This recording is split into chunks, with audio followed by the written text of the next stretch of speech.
ఇవాళ నన్ను బాధిస్తున్నటువంటి మాట చెప్తున్నాను నేను. స్వదేశీ స్వదేశీ స్వదేశీ విధానం అని చెప్పి మా మెదడులో బాగా నాటారు. మేము ఎక్కడికైనా మీటింగ్స్కి వెళ్తే కూడా పుల్లారెడ్డి గారు వాళ్ళు మరి మామూలుగా వెళ్తాం కదా. ఇప్పుడు హిమాచల్ ప్రదేశ్లో విశ్వ హిందూ పరిషత్ మీటింగ్ జరిగింది, మేము వెళ్ళాము. మాతో పాటు వచ్చి ఏమండి ఇక్కడ షాల్స్ బాగుంటాయంటే షాల్స్ తెచ్చుకుందామంటే ఆయన కోప్పడేవారు. మా హైదరాబాద్లో లేవా శాలువాలు, అక్కడ మనవాడు ఎలా బాగుపడాలి, నేను గడ్డం చేయించుకున్నా మా ఊర్లోనే చేయించుకుంటాను నేను, అలాంటిది ఇప్పుడు శాలువాల కోసం కదా వచ్చిన వాళ్ళు మన మాటలు వినాలి, ప్రేరణ పొందడానికి వచ్చాం కానీ షాపింగ్ చేయడానికి కదని కోప్పడేవారు అందరినీ. అట్లా భావజాలంలో ఉండి ఒక స్వదేశీ కారులు తప్ప విదేశీ కార్లు కొనిచ్చేవారు కాదు. ఓకే. ఇప్పుడు మన పెద్ద పెద్ద వెంకయ్యనాయుడు గారు లాంటి వాళ్ళు కూడా ఉపన్యాసాల్లో రాజీవ్ గాంధీని వీళ్ళని విమర్శిస్తున్నప్పుడు కూడా దాడి స్వదేశీ బీబీ విదేశీ అంటూ చమక్కులు వేస్తూ మాట్లాడేవారు కదా. అంత స్వదేశీ విధానమే పాటించాలన్నట్టుగా మాట్లాడేవారు అప్పుడు వీళ్ళు. అందరికీ మెసేజెస్ కూడా పంపించేవారు, మీరు స్వదేశీ వస్తువులు తప్ప విదేశీ వస్తువులు కొనకూడదని. దాన్ని అలాగే మేము పాటించాం, ఇప్పటికీ పాటిస్తూనే వస్తున్నాం. చెప్పిన వాళ్ళందరూ మారిపోయారు, వాళ్ళు విదేశీ సంస్కృతుల్లోకి వెళ్ళిపోయారు, విదేశీ వస్తువులు కొంటున్నారు, విదేశీ జీవన విధానమే పాటిస్తున్నారు. మేము మాత్రం అలాగే ఉండిపోయాం. మరి మా పిల్లలు మమ్మల్ని అడుగుతారుగా, ఏది నీకు చెప్పిన వాళ్ళు ఇప్పుడు మమ్మల్ని అమెరికా పంపించలేదు, మాకు అసంతృప్తి ఉంది, నువ్వు అన్నావని చెప్పి మేము ఇక్కడే ఉండిపోయాం ఈ దేశంలోనే, మరి మమ్మల్ని పంపించుకోకుండా నువ్వు ఇక్కడే మామూలు స్కూల్స్లో చదివించావు మమ్మల్ని, మరి వాళ్ళందరూనేమో మిషనరీ స్కూల్స్లో చదివించుకుంటున్నారు నీకు చెప్పిన వాళ్ళందరూ పిల్లల్ని, మరి నువ్వేమో అలాగే ఉన్నావు, మరి ఇది అన్యాయమే కదా అని వాళ్ళు అడుగుతుంటే నా దగ్గర సమాధానం లేదుగా. ఇవాళ అదే రాశారు ఆయన కృష్ణారావు గారు. మరి ఈ స్వదేశీ విధానం నినాదం ఏమైపోయింది? ఇప్పుడు విదేశీ పెట్టుబడులు మీరే పోయి అడుగుతున్నారు, మీరే రోజు విదేశాలు తిరిగి వస్తున్నారు, పెట్టుబడులు పెట్టమని మీరే భిక్షాపాత్ర పట్టుకుంటున్నారు. ఆనాడు ఒక ఈస్ట్ ఇండియా కంపెనీ వస్తే అన్ని సంవత్సరాలు యుద్ధం చేయాల్సి వచ్చింది మనం. మరి వాడు బోలుడని కంపెనీలు ఇక్కడ తీసుకొచ్చి పెట్టి వాళ్ళందరికీ కట్టబెడుతున్నారు. మరి బాధ ఇదా? మేము మోసపోయామని నేను అనుకుంటున్నా. ఇవాళ మాకు ఆ రోజున కబుర్లు చెప్పిన వాళ్ళందరూ మారిపోయారు. అంటే విదేశీ పెట్టుబడులు ఉండకూడదు అంటున్నారమ్మా మీరు ఇక్కడ? అసలు మనకు వనరులు ఉన్నాయంటున్నాం కదమ్మా. మనకు మొదటి నుంచి మనకు నూరిపోసింది ఏమిటి? మన చరిత్రలో చదువుకుంది ఏమిటి? న్యాచురల్ రిసోర్సెస్ భారతదేశానికి దండిగా ఉన్నాయి. దాన్ని వెలికి తీసి ఉపయోగించుకుంటే మన మీద ఆధారపడి ఆ దేశాలు బ్రతుకుతున్నాయి తప్ప ఆ దేశాల మీద బ్రతకాల్సిన అవసరం మనకు లేదని కదా. అందుకే కదా స్వాతంత్రం తెచ్చుకున్నది. స్వతంత్రం తెచ్చుకుంది అందుకే. కానీ ఈ ఎడ్యుకేషన్ సిస్టమ్ ద్వారా ఒకరి కింద బానిసగా మాత్రమే నేను పని చేయాలనేది చిన్నప్పటి నుంచి పిల్లలకి రుద్దుతున్నారు. ఇప్పటికీ అదే జరుగుతోందిగా. ఇప్పుడు నువ్వు చూడనా, అసలు మన రాజ్యాంగం దగ్గర నుంచి అన్ని అసలు మన మూలాలు ఎక్కడన్నా ఉన్నాయా?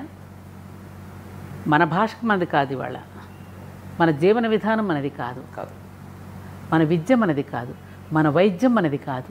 ఏది మనది? ఏం సాధించినట్టు మనం?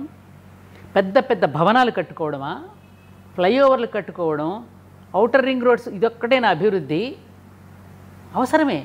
కానీ దేనికి అసలు ఇవ్వాలి మనం? దేనిని అభివృద్ధి అంటారు? వివేకానందుడు చెప్పినట్టుగా దేని అభివృద్ధి అనాలి మనం? మీరు ఆలోచించండి. కాంక్రీట్ జంగల్ చేసేస్తున్నాం కదా నగరాలన్నీ. అసలు ప్రకృతిని సమతుల్యం ఎక్కడుంది? వాళ్ళ ప్రకృతిని ఎంత విధ్వంసం చేస్తున్నాం మనం. మన భారతీయ జీవన విధానంతో జీవించాలి, మనకున్న సహజ వనరులతో మన దేశాన్ని అభివృద్ధి చేసుకోవచ్చు, ఇతర దేశాల మీద ఆధారపడకుండా ఉండడానికి ఇండిపెండెన్స్ అనేది ఇచ్చింది. డిపెండెంట్ కాకుండా ఇండిపెండెంట్గా మన స్వేచ్ఛగా బ్రతకాలని కదా మనం తెచ్చుకున్నది. అదే కదా ఆనాడు వీర సావర్కర్ కానీ, మన సర్దార్ వల్లభాయ్ పటేల్ కానీ, బాలగంగాధర్ తిలక్ గారు కానీ ఆ స్వదేశీ విధానం మీద మనకు చెప్పింది అదే కదా. ఎవరికో పోతున్నాయి, లండన్లో ఉన్న వాళ్ళకి పోతున్నాయి మన డబ్బులని, అదేదో మన స్వదేశంలోనే ఉండాలని కదా తెచ్చుకున్నాం మనం. మరి ఇప్పుడు ఏం జరుగుతుంది? జరుగుతోందా? మన వనరులు వెనక్కి తీసి ఏమైనా చేస్తున్నామా మనం? పైగా ఉన్న వనరులు కూడా నాశనం చేసుకుంటే ఉత్తరాఖండ్లో ఏం జరిగింది? బిజినెస్ కోసం వాళ్ళు అక్కడ కూడా సర్వనాశనం చేసేసాం కదా. అక్కడికి పోయి ఈ బీభత్సాలని, ఈ తుఫాన్లు, ఈ బీభత్సాలని రావడానికి కారకులు ఎవరు? నువ్వు డబ్బులు ఉన్నవాళ్ళకే మీరు దోచిపెడుతున్నారు తప్ప అసలు లేని వాడి గురించి ఏం ఆలోచిస్తున్నారు? రామ మందిర నిర్మాణంతో మాత్రమే రామరాజ్యం రాదు అంటున్నారు మీరు. ఎట్టొస్తుందండి? నిర్మాణంతో వచ్చేస్తుందా? పార్లమెంట్లో బ్రహ్మాండమైన భవనం కట్టారు, అట్లాగే సెక్రటేరియట్ భవనాలు కూల్చేసి కొత్త భవనాలు కడుతున్నారు. నిర్మాణం ఎక్కడ జరగాలి? వ్యక్తిత్వంలో నిర్మాణం జరగాలి. కానీ ఆ పార్లమెంటులో కూర్చోబోయే వ్యక్తుల యొక్క నిర్మాణం జరగనప్పుడు, అది చట్టాలను ఇంప్లిమెంట్ చేసే వ్యక్తుల నిర్మాణం జరిగినప్పుడు భవన నిర్మాణాలు ఏం చేసుకుంటారండి? Buildings everywhere but character building nowhere. అసలు రావాల్సింది ఎక్కడ? మన అంతరంగంలో కదా జరగాల్సింది. అలాంటి వ్యక్తులను ఎక్కడ తయారు చేస్తున్నాం మనం? ఇవాళ మనమే అనుకుంటున్నాం, ఎక్కడైనా ఏ రాష్ట్రంలోనైనా సరే ఎన్నికలు వచ్చినప్పుడు ఇంకెవరున్నారండి, వాళ్ళు తప్ప ఇంకెవరున్నారండి అని అంటున్నారు. ఎందుకు లేరు? అసలు నాయకత్వాన్ని ఎక్కడ మీరు పెరగనిస్తున్నారు? ఎప్పటికప్పుడు పార్కులో మొక్కలను కత్తిరించినట్టు కత్తిరించేస్తున్నారు కదా.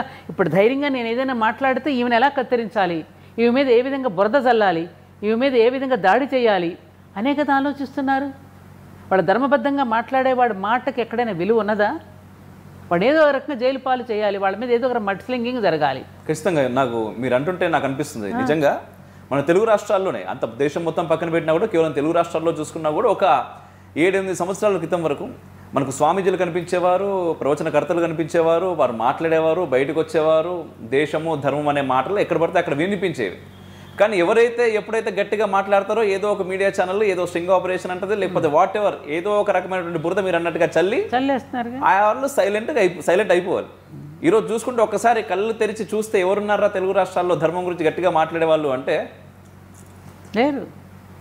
అందరూ మాస్కులు వేసేసుకున్నారు, కనిపించట్లేదంటే కనిపించడం లేదు. అందరికి ఆవేదనతో అలాగే మగ్గిపోతున్నారు, లోపల కుమిలిపోతున్నారు.